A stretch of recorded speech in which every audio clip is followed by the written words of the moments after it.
You're listening to Dear English Radio. I'm Nora. My alarm went off at 6 this morning. That means it started making noise. So why do we say off?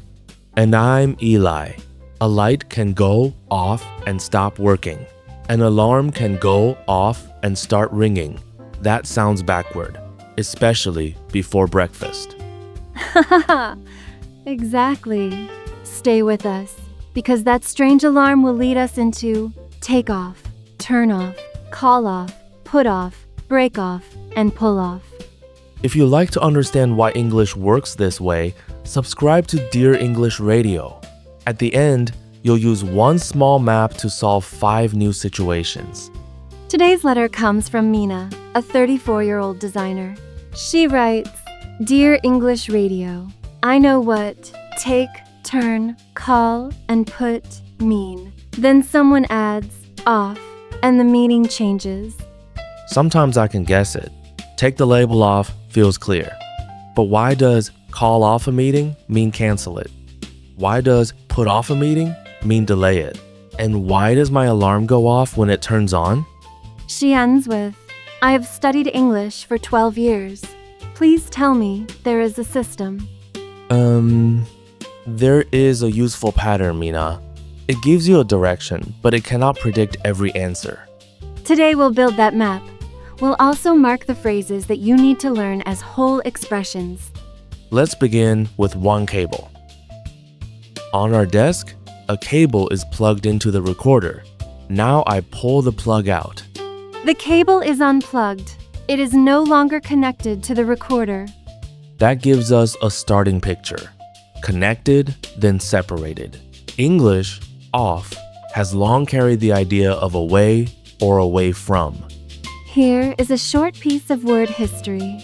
Around the year 1200, off appeared as a stronger form of the Old English word of. That older word meant away or away from. So, off and off were once much closer than they are today. Yes. Over time, the two words took different jobs. The meaning not working came much later. It is recorded from 1861. That history helps us see why away is a good starting point, but it cannot explain every modern phrase. We'll use the old idea in a modern learning map. We are not claiming that every phrase came from one simple story. In a clear example, check the main verb first. It may tell you the action. Off may tell you what changes. Something leaves a surface. A person leaves a place. A flow stops. A plan is no longer active. Take this simple sentence. I cut the paper. You know the action, but you do not know the result. Maybe the paper now has a line in it. Now say, I cut the corner off. The corner becomes separated from the rest of the paper. Cut gives the method. Off gives the result. This example splits clearly. The base verb already has meaning. Here, that meaning stays clear. The small particle adds a relation or a result. A particle is a small word in a phrasal verb, such as off, in, take off. Other combinations do not split so neatly. Call off, put off, and pull off have standard meanings that we must check as complete expressions. Think of a jacket resting on your body. Take the jacket only tells me to take it. Take the jacket off tells me to remove it from your body. The jacket starts in contact with a support. It ends separated from that support. That same scene works with peel the label off, wipe the dust off, cut a branch off, and break a piece off. The verbs are different. Peeling, wiping, cutting, and breaking describe different actions. Off points towards separation. We can test the picture without a phrasal verb. Put a coffee cup on the table. The cup is supported by the table. Now move it away. The cup is off the table. The table is still our reference point. Off tells us the cup is no longer on that surface. English can stretch the same relation into distance. A station can be 2 miles off the main road. A deadline can still be a long way off. We can also move away from an expected line. If a conversation goes off topic, it leaves the subject people were discussing. This gives us a wider idea than not operating. Off can mark distance from a surface, place, connection, activity, or expected path. That wider idea explains why translating off as one word causes trouble. A translation may work for turn off the lamp and fail in take a day off. Start with the relation. Then use the sentence to find the reference point, the place, surface, plan, or connection that something moves away from. Think of 4 questions. What was the thing connected to? Was it touching a surface? Was it using a supply? Was it following a plan or path? You do not need to ask all 4 every time. These questions train your attention. With enough listening, you will notice the relation more quickly. Quick test. I say, a button broke. What do you know? The button became damaged. It may still be on the shirt. I say, a button broke off. Now the button is separated from the shirt. That is real work from a very small word. Now move from an object to a person. You are standing beside a table. Then you walk away from it. I can say, Eli walked off. The starting place may be clear from the scene, even when I do not name it. The same pattern appears in drive off. A car leaves its starting point. In set off, a person begins a trip. And an airplane takes off. It leaves contact with the ground. That picture makes the aircraft sense easy to remember. It does not explain every use of take off, though. Right. Take your shoes off means remove them. The plane took off means it left the ground. Her business took off means it became successful quickly. I have to take off is an informal way to say I have to leave. Those senses belong to one expression. The relation between them can support memory, but context chooses the meaning. Listen to the noun after the verb. If I take my coat off, something is removed. If the plane takes off, it departs. If sails take off, they rise quickly. Grammar is part of meaning. A diagram of off cannot replace the sentence. Compare I took the book off the shelf with I took the cover off the book. In the first sentence, the book leaves the shelf. In the second, the cover leaves the book. In both sentences, the noun before off is the thing that moves. Off the shelf and off the book name the earlier place or support. That is different from a separable phrasal verb such as turn off the light or turn the light off. We will return to that pattern near the end. Learners sometimes recognize every word but lose track of who moves away from what. Build the final picture. The cover ends separated from the book. Once you see that result, the word order becomes easier to follow. Here is an everyday example. Your meeting ends at 5. A coworker asks, "Do you want coffee?" You look at the train schedule and say, "Sorry, I have to take off." You mean you have to leave? You are not taking off your clothes. Good. Context makes the meaning clear. The useful idea is departure from a starting point. The exact sense belongs to the whole expression and sentence. Return to our cable. A device works because power, water, sound, or data can move through a connection. Interrupt that connection, and English often uses off. Turn the light off. The light stops operating. Switch the computer off. The computer stops operating. Shut the water off. The water supply stops. The call was cut off. The connection ended before the speakers wanted it to end. These complete expressions describe different changes. Turn off and switch off. Point to a control. Shut off closes a supply. Cut off can describe a sudden or unwanted break. You can feel why off belongs here. The system was connected and active. Then the connection or flow was interrupted. Be careful with the base verb. I cut the call is not the normal way to say the connection ended. English uses the combination cut off. This is where many learners get frustrated. A meaning map can show the general direction. A dictionary tells you whether English really uses that verb and particle together. 2 classroom studies in our sources reached different results. One reported better test gains with a particle-based method. In another, a mind map group did not do better than a memorization group. So the map helps us group ideas. It is not a proven best method for every learner. Meet each expression in sentences. Say it, hear it, and try to remember it later without looking. Let's try 3 small changes. Your laptop is running. You press the power control. You turn it off. Water is flowing under the sink. You close the valve.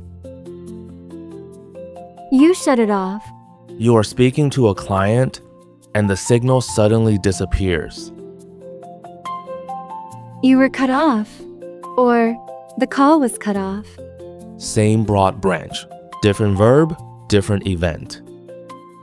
Physical cables are easy to see. Plans have connections too, but those connections are mental and social. A meeting is connected to a date. 2 companies are connected through negotiations.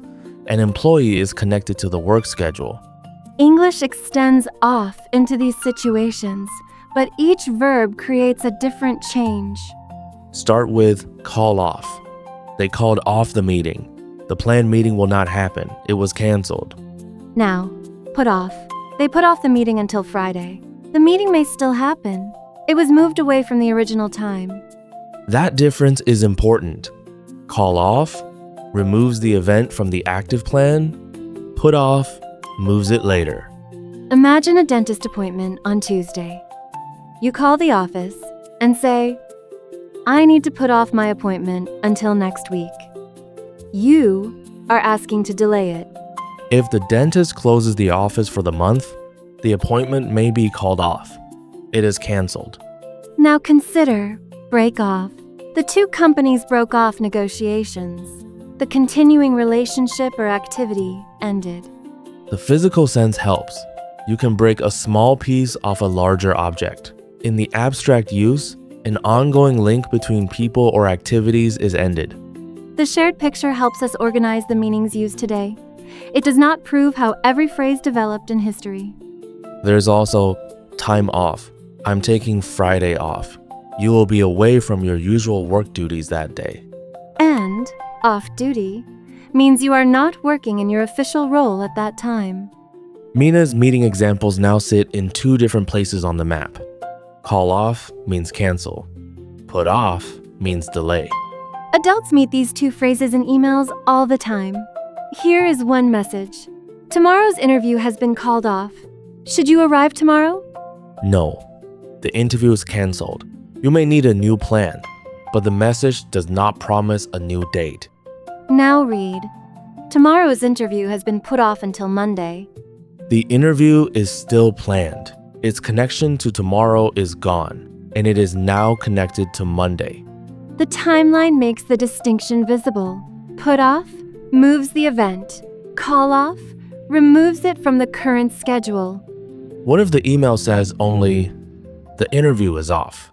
In ordinary context, that usually means it is canceled or no longer happening. The short form does not tell you whether someone will arrange another date later. And the interview is still on means it is still planned to happen. Here, on and off describe 2 states. The event is still on the schedule, or it is no longer on the schedule. That pattern appears outside meetings. A deal can be on or off. A trip can be on or off. The exact situation decides what plan is being discussed. Now compare work. I'm off today means I am not working today. I'm taking today off presents the day as time away from my duties. Both are common ways to talk about work. Neither one is about turning off a machine. Right. The sentence tells us that A person is away from work. Let's make the contrast practical. Your team plans a picnic for Saturday. Heavy rain is coming, and the team decides there will be no picnic. They call it off. Notice the pronoun. Call it off. Now the team moves the picnic to Sunday. They put it off until Sunday. One event disappears from the plan. The other moves along the timeline. We are ready for the alarm. At 6 o'clock, my alarm went off. It began making a loud sound. This use does not follow the stopped connection picture. Go off has several dictionary senses. Historical records show go off, used for a gun firing or an explosion in the 1570s. Modern dictionaries also list an alarm ringing, a light stopping, and a person leaving. Some of these uses may feel related, but our sources do not show that the alarm meaning came from the gun meaning. It is safer to learn them as meanings of the whole expression. In another context, the lights went off means the lights stopped operating. In she went off to work, it means she left. The word pair is the same. The subject and situation select the stored sense. An alarm is a warning device. So, went off normally means it sounded. Lights are operating devices. So, went off normally means they stop. So, off does not secretly mean on. The whole expression has more than one standard meaning. Speakers learn those standard meanings from hearing the phrase in different situations. Here is a safe learning habit. When one phrase seems to break your map, do not throw away the map. Check the whole entry. Look at the subject. Look at what happens next. Check whether the dictionary marks a meaning as British, American, formal, or informal. For example, in British English, food has gone off means it has become bad. The learner dictionaries we checked mark this use as British. Context and dialect matter. A one-word translation hides both. Now solve 4 lines. At midnight, every light in the building went off. They stopped operating. At midnight, the fire alarm went off. It started making a warning sound. The fireworks went off over the river. They exploded. After dinner, Maya went off to bed. She left and went to bed. Same written phrase. 4 situations. No contradiction once you read the whole scene. We still have pull off. The team pulled off a difficult launch. That means they succeeded at something difficult or unexpected. Can our cable picture predict that exact meaning? Not safely. We could invent a clever story after we already know the answer, but that would not prove anything about the expression. For this meaning, learn the whole expression. You can still use a strong example. I thought the presentation would fail, but we pulled it off. The situation makes success clear. Then save the grammar with the meaning, pull something off, or pull it off. This is also why lists based only on particles can mislead. They can make every phrase look equally predictable. Give your notebook 3 useful labels. The first is clear from the map. Put, peel the label off, drive off, and turn the light off. There when the context makes separation, departure, or interruption visible. The second is map plus context. Put the different senses of go off there. The map gives you possible directions, but the subject tells you whether something sounds, stops, explodes, or leaves.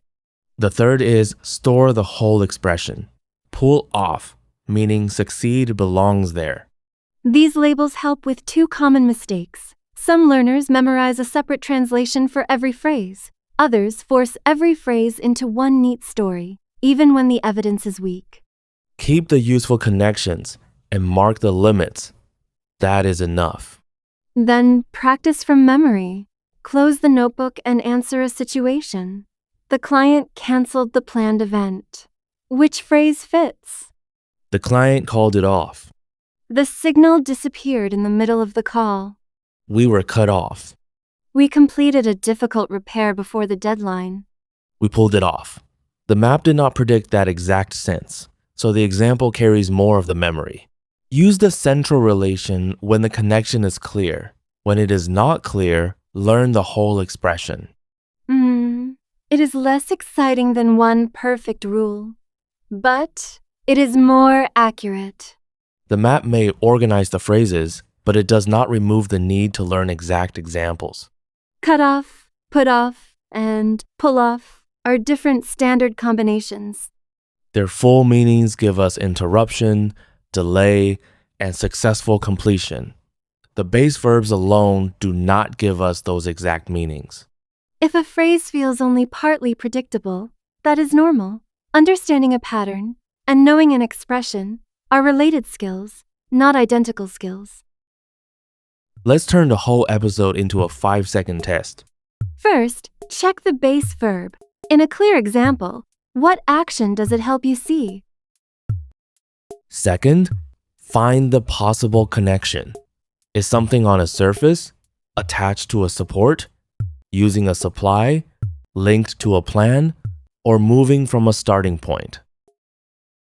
Third, picture the end. Is it separated, gone, inactive, canceled, or delayed?